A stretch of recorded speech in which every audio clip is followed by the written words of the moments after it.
Hi there. I wanted to share a little bit more detail about what coaching with me actually looks like, right? From the high level, what are we doing? What's this whole process look like? What happens session by session? And, that's going to be different for every client, but there's a few things that I start with. So I make a Google Drive that we share, and yours will never be this full. This is a template, but it's, I think sometimes I think of myself as like a personal trainer. This is like the library of exercises and tools and nutrition fact sheets and frameworks and things that I have available, and that I'm going to move into your folder when and if it's appropriate. What we often do in the beginning, there are a couple things. The first thing is, when you book with me, I ask you to, I don't have it automated, so I'm just asking you to send me your mailing address and I will ship these values cards to you. And in one of the early sessions, we talk through what your 10 sort of most important values are that you want to have guide this section, this chapter of your career.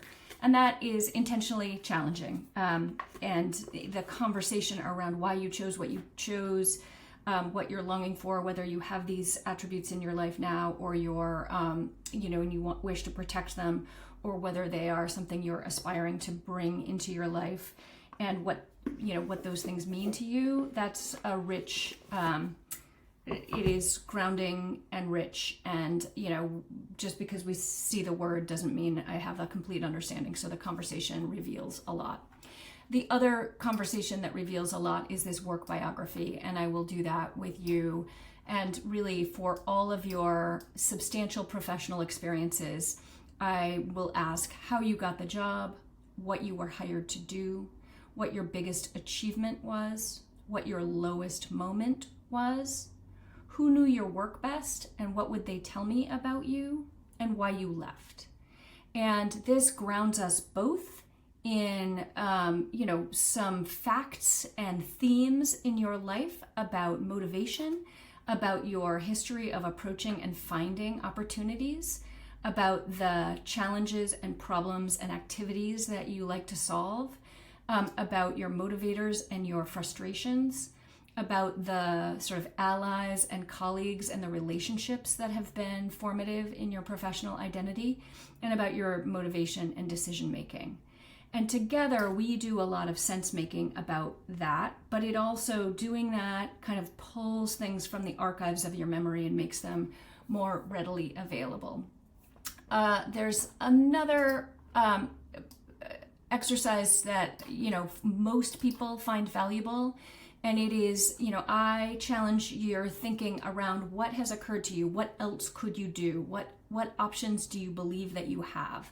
From the most obvious, what your least creative friend would suggest, to the easiest, the least demanding, but possibly not fulfilling, the most lucrative, inspiring, prestigious, fun. So there's a whole bunch of these kinds of things, and you'll see here on most prestigious, I'm giving away some of the tricks of the trade. So you would grow most, and then there's, kind of a wild card depending on what your values are and what we want to look at together.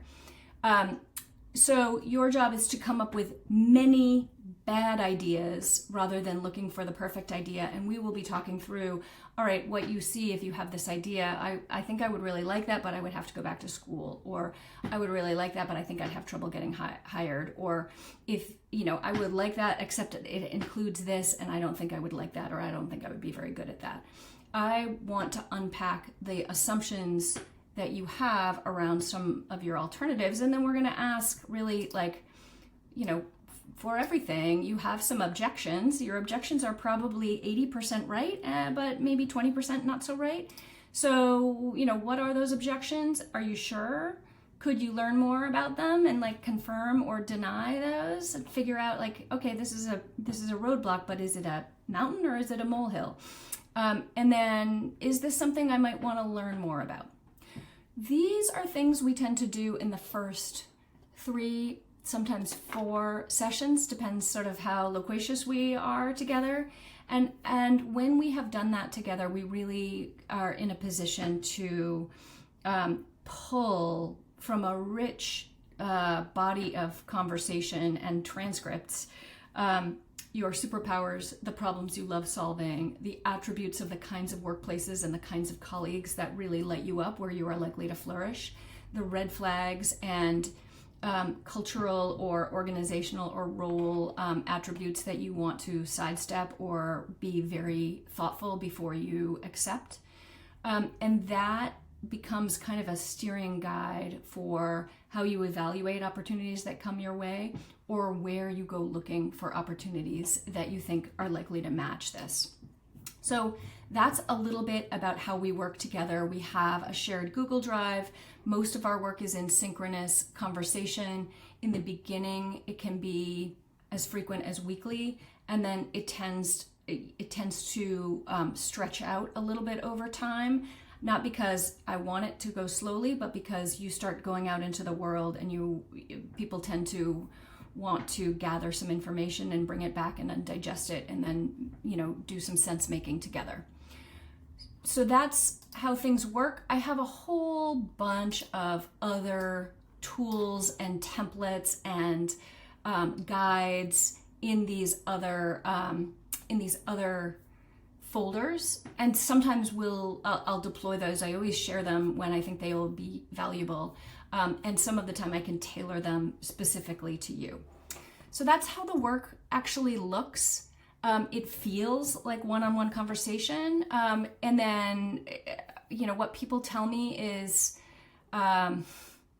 there's this blend of acknowledging emotion, particularly hard emotion, and sort of recognizing it, and then sort of moving forward from it. Given the emotion, we don't want to wallow. Your therapist and you can explore like why feelings are super strong or how to get more comfortable in the discomfort. For me, I'm not afraid of emotion, but I'm really focused on action and what comes next, and whether you need support and more understanding and examination, or whether you need a little bit of a tough love shove forward, because this is hard and you can do it. Okay, let me know if there are any questions. I thought this might be valuable for you to sort of really imagine what this looks like in more detail, and thanks.